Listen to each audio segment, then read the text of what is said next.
Hello everyone, मेरा नाम है ऋतिक शर्मा और आप देख रहे हैं द्युति एजुकेशन। जैसा कि आपको पता है कि हम डिस्कस कर रहे हैं ग्राउंड जनरल नॉलेज का page bye page complete book, और अभी तक हमने पढ़ा है सोर्सेज ऑफ एंशिएंट हिस्ट्री।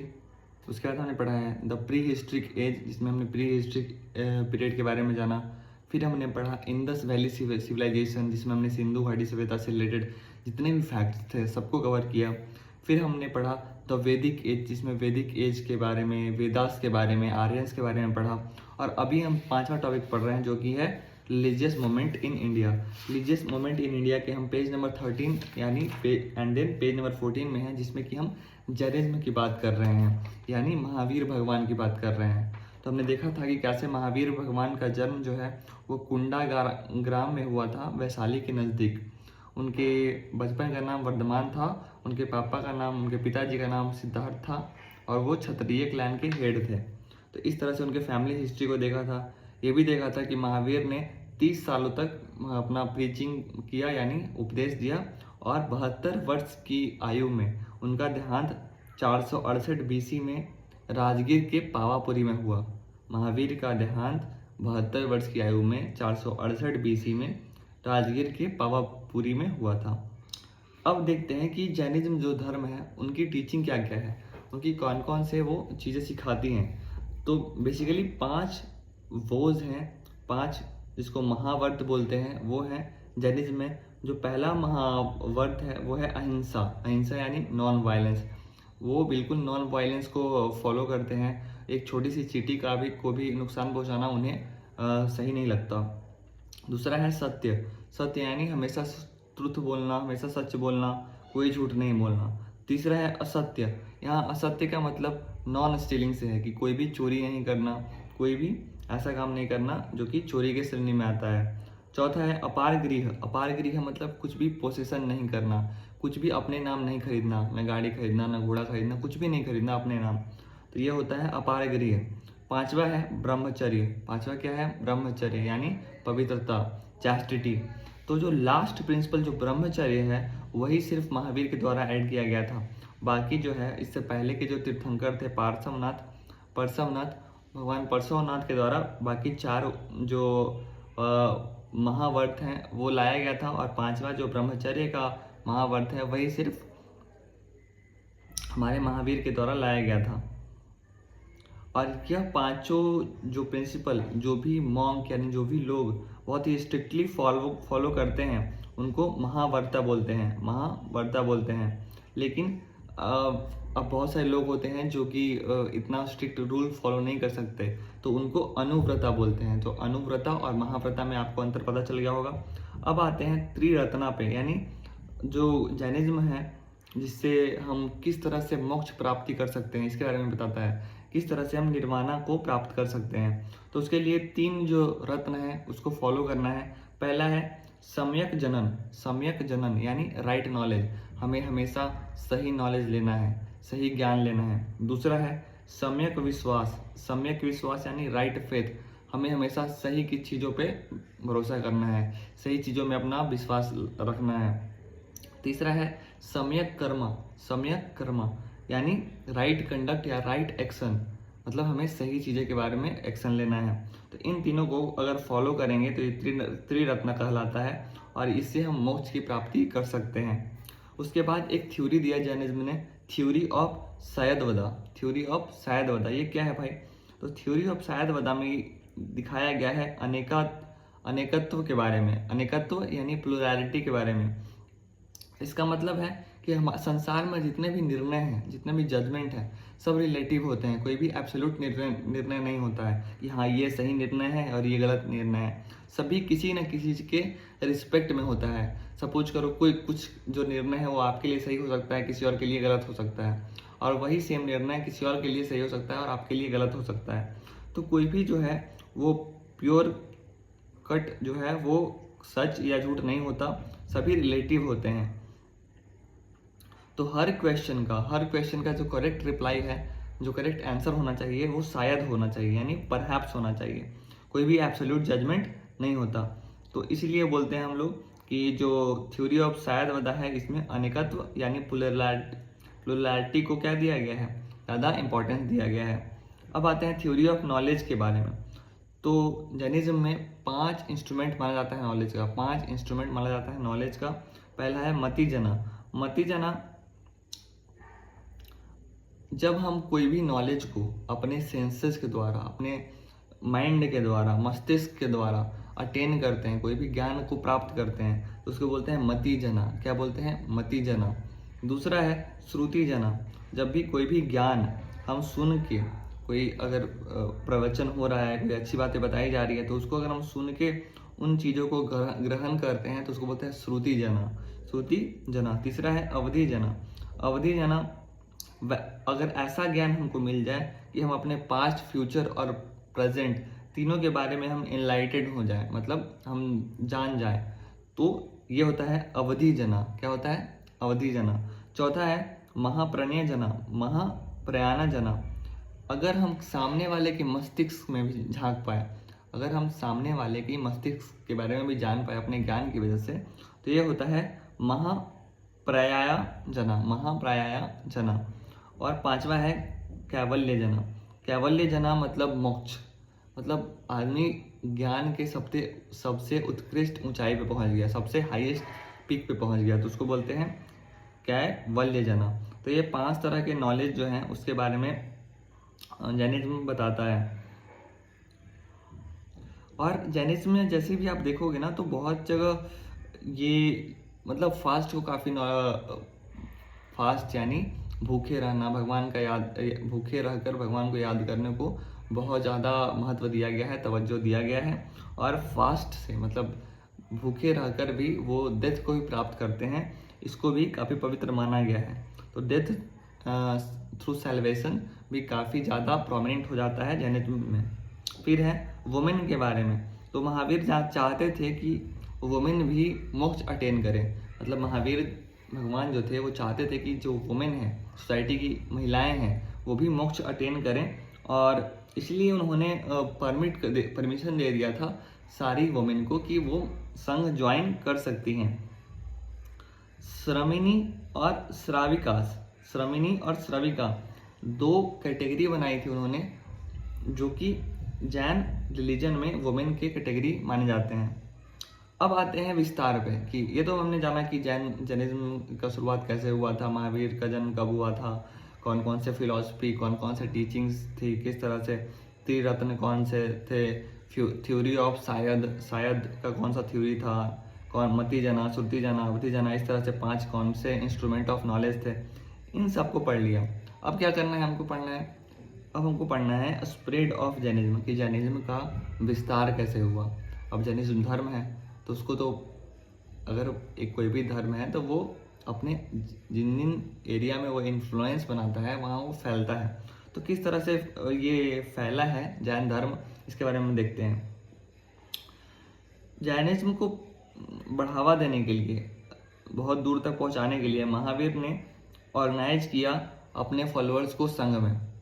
जैसे आज ग्रुप होता है ना, कम्युनिटी होता है किसी भी यूट्यूबर का, इन्फ्लुएंसर का, वैसे ही उस समय महावीर भगवान का संघ नामक एक संस्था बनाया, जिसमें उनके जो भी अनुयायी थे, जो भी फॉलोअर्स थे, वो शामिल होते थे। उसमें औरतें भी होती थी और पुरुष भी होते थे, और वो अपनी जो टीचिंग है, अपनी उपदेश है, उनको प्राकृत भाषा में देते थे। प्राकृत भाषा उस समय की कॉमन लैंग्वेज थी। जैसे आज की कॉमन लैंग्वेज हिंदी है, वैसे उस समय की प्राकृत भाषा कॉमन लैंग्वेज थी।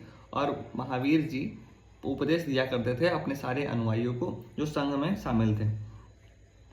कैलव्य मतलब जो हाईएस्ट फॉर्म ऑफ ज्ञान है, कैलव्य की प्राप्ति के बाद उन्होंने पहला जो अपना सरमन दिया, पहला अपना उपदेश दिया, वो विपुचल हिल्स नियर राजगीर में विपुचल हिल करके एक जगह है, विपुचल पहाड़ी, वहाँ पे उन्होंने पहला ज्ञान दिया जब वो कैवल्य को प्राप्त कर चुके थे। 11 गंधार या फिर चीफ डिसिपल महावीर के रहे हैं, मतलब महावीर भगवान जो थे उनके 11 मुख्य शिष्य रहे हैं। 11 शिष्य में से 10 जो है महावीर से पहले ही इनका डेथ हो गया था। एक सुधर्मन थे, वो वही सिर्फ गंधारा थे जो कि महावीर के बाद भी सर्वाइव कर पाए थे, और जैन रिलीजन के वो हेड बन जाते हैं महावीर के बाद। जैसे महावीर जी तो बहुत लोगों को शिक्षा देते होंगे, बहुत लोगों को ज्ञान देते होंगे, लेकिन उनमें से 11 जो थे वो प्रोमिनेंट रहे होंगे, जो कि सबसे अच्छे रहे होंगे उसमें से। लेकिन उसमें से अनफॉर्चुनेटली क्या हुआ, 10 लोग जो है वो महावीर के लाइफ टाइम में उनका डेथ हो गया। तो इससे क्या हो गया कि जो बच्चे थे सुधर्मन करके, जो नाम उनका सुधर्मन है, वो हेड बन गए महावीर के बाद जैन रिलीजन के। अब जैन में कॉस्मिक साइकिल भी होता है, तो कॉस्मिक साइकिल को 2 भाग में बांटा गया है। पहला है उत्सर्पिणी और अवसर्पिणी। उत्सर्पिणी मतलब बढ़ता हुआ क्रम और अवसर्पिणी मतलब घटता हुआ क्रम। तो अभी जो है हम लोग अवसर्पिणी में हैं। किस में है? घटते हुए क्रम में है। अब धर्म को फैलने के लिए किसी बड़े राजा का भी उस पर छत्र छाया होना चाहिए, किसी बड़े राजा का भी उस पर हाथ होना चाहिए, जो कि किसी रिलीजन को फैलाने में मदद करे। तो उस समय में बहुत तरह के रॉयल पैटर्न थे जो कि जैनिज्म को प्रमोट करते थे। पहला है लिच्छवी के राजा चेतक। लिच्छवी के राजा चेतक, चंद्रगुप्त मौर्य नाम सुना होगा आपने, अमोघ वर्ष, राष्ट्रकूटा वंश के थे। कलिंग के राजा खरावेला, अशोक का पोता, अशोक जो सम्राट अशोक है उनके पोता का नाम है संप्राति, तो ये भी जो है वो जैनिज्म को पैटर्न करते थे। अवंती के राजा चंद्रप्रयोदोता, फिर गंगा साउथ इंडिया उनके किनारे जो भी राजा थे जैसे कदम्बा, चालुक्यस, तो ये सारे जो हैं वो जैनिज्म को फैलाने के लिए काफ़ी एफर्ट्स लगाते थे, काफ़ी वो मेहनत करते थे। अब क्या हुआ, जैनिज्म तो फैल रहा था, लेकिन जैनिज्म का डिवीज़न भी एक सच्चाई है जो कि आगे सामने आया। क्या हुआ कि जैन लिटरेचर परिशिष्टा परवर्ण एक जैन लिटरेचर है, उसमें बताया गया है कि एक बहुत ही भयंकर सूखा पड़ा मगध में 200 सालों के लिए। महावीर के मृत्यु के बाद मगध जो क्षेत्र था, संभाग था, वहाँ पे 200 सालों के लिए एक बहुत ही दर्दनाक, खतरनाक ना सूखा पड़ा। और खुद को बचाने के लिए बहुत सारे जो जैन थे वो माइग्रेट कर गए, मतलब यहाँ से वहाँ चले गए। कहाँ चले गए? श्रवण बेलागोला, जो कि उस समय कर्नाटका था। सोचो, मगध कहाँ है? गंगा बेल्ट में, बिहार के आसपास, और वहाँ से लोग जो है माइग्रेट कर रहे हैं, मतलब जा रहे हैं कहाँ? कर्नाटका। क्यों? क्योंकि उनको अपनी जान बचानी है, सूखा जो पड़ा है उससे, अकाल जो पड़ा है उससे। तो और उनको ले जाने वाला जो पर्सन था उसका नाम था भद्रबाहु। क्या नाम था? भद्रबाहु। बाकी जो लोग थे जो नहीं गए थे वो रुक गए मगध में ही, और उनके जो लीडर का नाम था वो था सुतुल बाहु। तो जो लोग गए थे अकाल की वजह से, जो लोग साउथ में गए थे भद्रबाहु के लीडरशिप में, उन्होंने जैनिज्म को साउथ इंडिया में फैलाया और बहुत सारे जैन मोनास्टिक का इस्टेब्लिशमेंट किया, जैसे कि बसादीस, जो कि कर्नाटका में है, और वहाँ के राजा ने भी उसको सपोर्ट दिया। जब अकाल जो है वो 12 साल के बाद ख़त्म हो गया, तो ये इमिग्रेंट जो है जो गए थे उधर, वो वापस आए मगध में। और जब वो वापस आए तो देखे कि यहाँ तो डिफरेंसेस हैं, मतलब जो लोकल जैन हैं उनके कल्चर में अलग वो लोग कल्चर फॉलो कर रहे हैं, हम लोग अलग कल्चर फॉलो कर रहे हैं। तो उन्होंने देखा कि इतने अकाल के बावजूद उन्होंने ये देखा कि हम लोग ने, जो लोग वहाँ से गए थे, उन्होंने अपने आप को ग्रेटर इम्पोर्टेंस दिया कि इतने अकाल के बावजूद जो भी हमारा रिलीजन का कोर वैल्यू था, अहिंसा, नो लाइज, नो स्टीलिंग, वो हमने फॉलो किया है। जबकि यहाँ के लोग जो है वो इसको भूल चुके हैं या फिर इससे थोड़ा अलग हट चुके हैं, तो वो अपने आप को अलग समझने लगे। तो इन डिफरेंसेस, जो आपस में जो डिफरेंसेस हो रही थी, उनको से खुद को मतलब संभालने के लिए, बचाने के लिए एक काउंसिल बुलाया गया पाटलिपुत्रा में काउंसिल बुलाया गया। लेकिन साउथ के जो जैन थे, जो साउथ में गए थे अकाल के समय, उन्होंने इसको बॉयकॉट कर दिया, मतलब विरोध कर दिया कि मैं नहीं जाऊंगा, और वहाँ पे नहीं गए। इस तरह से साउथ के जो जैन थे उनको दिगंबर बोला जाने लगा। क्या बोला जाने लगा? दिगंबर। वैसे दिगंबर मतलब होता है कि वैसे लोग जो कि नेकेड रहते हैं, मतलब जो वस्त्र धारण नहीं करते, क्योंकि इसमें लिखा हुआ है अपार गृहा। तो अपार गृहा में अगर हम सब कुछ त्याग दें, मतलब अपना वस्त्र भी त्याग दें, इतने स्ट्रिक्टली फॉलो करने वाले कौन लोग थे? साउथ के लोग, तो इसलिए उनको दिगंबर बोला जाने लगा। और मगध वाले थे कि कुछ कुछ फॉलो करते थे, कुछ कुछ थोड़ा कम स्ट्रिक्टली फॉलो करते थे, तो इसलिए उनको श्वेतांबर बोला जाने लगा। क्यों? क्योंकि वे लोग वाइट गारमेंट्स यानी वाइट क्लॉथ पहनते थे। तो इस तरह से जैनिज्म में डिवीज़न आया, जो कि काफ़ी इंटरेस्टिंग स्टोरी मैंने आपको बताया। और उससे पहले हमने बताया कि किस तरह से जैनिज्म का फैलाव हुआ था, कौन कौन से राजा इसको सपोर्ट कर रहे थे। अब आते हैं जैन काउंसिल की तरफ। तो हमने देखा कि पहला जो जैन काउंसिल है वो 300 BC के आसपास हुआ था। प्रेसिडेंट कौन थे? स्थूलभद्र प्रेसिडेंट थे। कहाँ हुआ था? पाटलिपुत्र में, जो कि आज का पटना है, बिहार का राजधानी। रिजल्ट क्या हुआ इसका? जो जैनिज्म है वो बट गया दो भाग में, दिगंबर और श्वेतांबर, और 12 अंग जो है उसका कंपाइलेशन भी यहीं पे हुआ। अब आते हैं दूसरे जैन काउंसिल की तरफ। तो दूसरा जैन काउंसिल जो है 6वीं शताब्दी में हुआ था। प्रेसिडेंट कौन थे? देवर्थी खमसमना। जगह कहाँ था? बल्लाभी गुजरात में। रिजल्ट क्या हुआ था? जैन लिटरेचर को एक डेफिनेट शेप दिया गया, जो कि आज के रूप में है। मतलब जैन लिटरेचर पहली बार कंपाइल 12 अंग में हुआ कब? फर्स्ट जैन काउंसिल में 300 BC में। और आज जो जैन लिटरेचर है उसको उस रूप में दिया गया दूसरे जैन काउंसिल में, जो कि 6th सेंचुरी में हुआ था। तो अब जब मैंने बताया कि जो साउथ में लोग गए थे अकाल के बाद, उसके लीडर का नाम क्या था? भद्र बाहु। तो भद्र बाहु जब साउथ से लौटा तो वो अपना रिटायरमेंट ले लिया मान लो तो, और नेपाल चला गया। अब सुथुल भद्र जो था वो जो नॉर्थ में रह गया था, जो नॉर्थ के लोगों का लीडर था, जो मगध में रह रहा था, वही अंतिम पुरुष बचा, अंतिम व्यक्ति बचा, जिसको 14 पूर्वास आता था। 14 पूर्वास क्या है? पुराना टेक्स्ट, जो कि जैन धर्म को मानता है, जिसमें महावीर जो है उनके टीचिंग को कलेक्ट किया गया है, उनके ज्ञान को बताया गया है, कलेक्ट किया गया है। तो भद्रबाहु से सिर्फ वही स्थूल भद्र जो है वही सब सीखा था, लेकिन उसे रोका गया था ये अपना जो लास्ट का 4 जो है वो अपने सक्सेसर को बताने के लिए। मतलब 14 पूर्वा में से अंतिम का 4 जो है वो नहीं बता पाया था अपने सक्सेसर को, अपने उत्तराधिकारी को।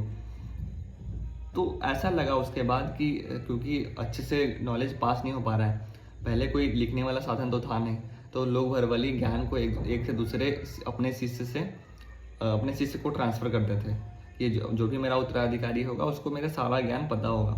तो क्या हुआ कि अंतिम का 4 जो स्क्रिप्चर जब इन्होंने नहीं बता पाया अपने उत्तराधिकारी को, तो इनको लगा कि ऐसे करके तो महावीर भगवान ने जो ज्ञान दिया है उसका तो लॉस हो जाएगा, वो तो मतलब बिल्कुल उस टाइम में विलुप्त हो जाएगा। तो स्थूलभद्र ने पाटलिपुत्र में काउंसिल बुलाया, जिसमें कि 10 पूर्वा को, जो 14 पूर्वा टोटल था, इसमें 4 को नहीं बता पाया था, तो जो बाकी 10 बचा उसको ही 12 अंग में उसको कंपाइल किया गया, 12 अंग में रीअरेंज किया गया। और आज जो प्रेजेंट में हम लोग जैन लिटरेचर देखते हैं वो पहले 11 अंग का ही रीअरेंजमेंट है, जो कि बल्लाभी में हुआ था। और 12वां अंग जो है वो भी टाइम के साथ लॉस्ट हो गया। स्टोरी आपने समझा? टोटल 14 पूर्वा होते हैं, जिसमें से कि 4 पूर्वा को वो नहीं बता पाया था अपने सक्सेसर को, तो बचा हुआ 10 पूर्वा को 12 अंग में कंपाइल किया गया, जिसमें से कि टाइम के साथ एक और अंग जो है वो लॉस्ट हो गया। तो अभी 11 अंग जो है वही मेनली बचे हैं। अब जैनिज्म का कंट्रीब्यूशन क्या रहा? तो अभी लिटरेचर के बारे में हमने इतना सारा देखा कि किस तरह से श्वेतांबर और दिगंबर जो है वो बन गए थे, और दोनों के दोनों एक बुक है अगम सिद्धांत को दोनों मतलब बहुत पवित्र मानते हैं, चाहे वो श्वेतांबर हो चाहे वो दिगंबर हो। और श्वेतांबर जो है वो लिटरेचर को जिसको प्रकृत में लिखते थे अर्सा या अर्धा, श्वेतांबर लिटरेचर को प्रकृत भाषा में लिखते थे। प्रकृत भाषा को अर्सा या अर्ध मगधी भी बोला जाता था। मगधी बिहार का लैंग्वेज है, बिहार का एक बोली है, तो अर्ध मगधी बोला जाता था उस समय। हमने देखा कि किस तरह से 12 अंग हैं टोटल, उसी तरह से 12 उपंग भी हैं, जैसे वेदास उपवेदांत हमने पढ़ा था आर्यन के बारे में, तो उसी तरह से यहाँ पे 12 अंग हैं, 12 उपंग हैं, 10 प्राकीरण हैं, 6 छेद सूत्र है, 6 छेद सूत्र है, 4 मूल सूत्र है। और ये सारा जो है मतलब टेक्स्ट हैं जैन लिटरेचर के, जो कि एग्जाम में आते हैं, आप ध्यान में रखना, ठीक है। मिसलेनियस टेक्स्ट, कुछ और टेक्स्ट भी हैं जो कि 4 हैं। पहला है कल्पसूत्र। कल्पसूत्र जो है वो 4 छेद सूत्र के रूप में है, जो कि भद्रबाहु के द्वारा लिखा गया है। भद्रबाहु के द्वारा क्या लिखा गया है? कल्पसूत्र। फिर है अंतरकथा। अंतरकथा किसके द्वारा लिखा गया है? राजशेखर के द्वारा। किसके द्वारा? राजशेखर। फिर है कथानंतकरा, ये किसके द्वारा लिखा गया है? हेम विजय। हेम विजय। और है नेक्स्ट है कथाकोसा। कथाकोसा और पंचस्ती। पंचस्ती जो है वो सुभाष शिलांगनी के द्वारा लिखा गया है। ये कुछ जैन लिटरेचर हैं। उसके अलावा भी लिटरेचर हैं। थेरावली जो कि मृतुंगा के द्वारा लिखा गया है। पद्मा जो कि विमलासुरी के द्वारा लिखा गया है। प्रेमा कमलकंठ जो कि प्रभद्रा चंद्र के द्वारा लिखा गया है। तो ये कुछ कॉम्प्लेक्स नेम है जैन लिटरेचर के, इतना डीपली नहीं पूछता है, लेकिन आपको ध्यान में रखना है कि 12 अंग होते हैं, 12 उपअंग होते हैं, 10 प्राकीर्ण, 6 छेद सूत्र और 4 मूल सूत्र। इतना तो याद रखना ही रखना है। तो इस तरह से हमने पेज नंबर 14 को डिस्कस कर लिया है। अब अगले वीडियो में हम पेज नंबर 15 को डिस्कस करेंगे, जिसमें हम जैन लिटरेचर को कंप्लीट करेंगे और जैन धर्म को भी कंप्लीट करेंगे। फिर बौद्धिज्म यानी बुद्धिज्म, गौतम बुद्ध के बारे में जानेंगे, उनके टीचिंग्स के बारे में जानेंगे, उनका 8 फोल्ड जो पाथ था, अष्टांगिका मार्ग, उसके बारे में जानेंगे। 10 तरह के कमांडेंट्स थे, 10 कमांडेंट्स ऑफ बुद्धा, उनके बारे में पढ़ेंगे। तो काफ़ी इंपॉर्टेंट और मतलब डाइवर्स फैक्ट आने वाले हैं आगे। अगर आप इस चैनल पर नए हैं और आप देख रहे हैं कितनी डीपली हम हर एक टॉपिक को कवर कर रहे हैं, तो आप इसे सब्सक्राइब जरूर से ज़रूर कर लें, ताकि आने वाले वीडियोस को आप मिस ना कर पाएँ। मिलते हैं अगले वीडियो में। सी यू, बाय बाय।